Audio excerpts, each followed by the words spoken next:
సభాపతిపై Jagadish Reddy అగౌరవంగా మాట్లాడలేదని BRS MLA మాజీ మంత్రి హరీష్ రావు అన్నారు. జగదీష్ రెడ్డికి అవకాశం ఉంటే వివరణ ఇచ్చేవారని చెప్పారు. ఆయనపై సస్పెన్షన్ ఎత్తివేయాలని శాసనసభలో స్పీకర్ను కోరారు. సభాపతి అంటే తమకు ఎంతో గౌరవం ఉందని, ఆయన ఏకగ్రీవంగా ఎన్నుకునేందుకు సహకరించామని గుర్తు చేశారు హరీష్ రావు. సభా సాంప్రదాయాలు పాటించాలని తమకు పార్టీ అధినేత కేసీఆర్ ఎప్పుడూ చెబుతారన్నారు. సభాపతిని అగౌరవపరచాలన్న ఉద్దేశం మా పార్టీ నేతలకు ఎప్పుడూ లేదని, జగదీష్ రెడ్డిపై సస్పెన్షన్ను పునఃపరిశీలించాలని హరీష్ రావు స్పీకర్ను కోరారు.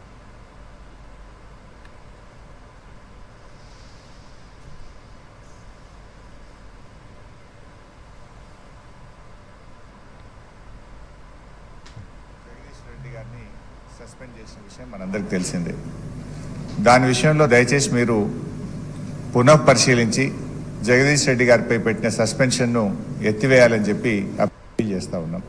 సో మాకు ఎక్కడ కూడా బీఆర్ఎస్ పార్టీకి కానీ మా సభ్యులు జగదీష్ రెడ్డి గారికి కానీ మీ పట్ల మంచి గౌరవం ఉంది తప్ప మేము ఎక్కడ దురుద్దేశంగా కానీ ఏకవచనంని మీ పట్ల ప్రయోగించలేదు. అందువల్ల మాకు కూడా, ఎందుకంటే నిన్న జగదీష్ రెడ్డి గారికి మీరు మైక్ ఇచ్చుంటే వారికి చెప్పుకునే అవకాశం ఉండేది. వారికి చెప్పుకునే అవకాశం లేకుండానే సస్పెన్షన్ జరిగింది కనుక మీరు ఒకసారి పునఃపరిశీలించి వారిని సభలోకి వచ్చే విధంగా సస్పెన్షన్ ఎత్తివేయాలని మా తరఫున విజ్ఞప్తి చేస్తున్నాం.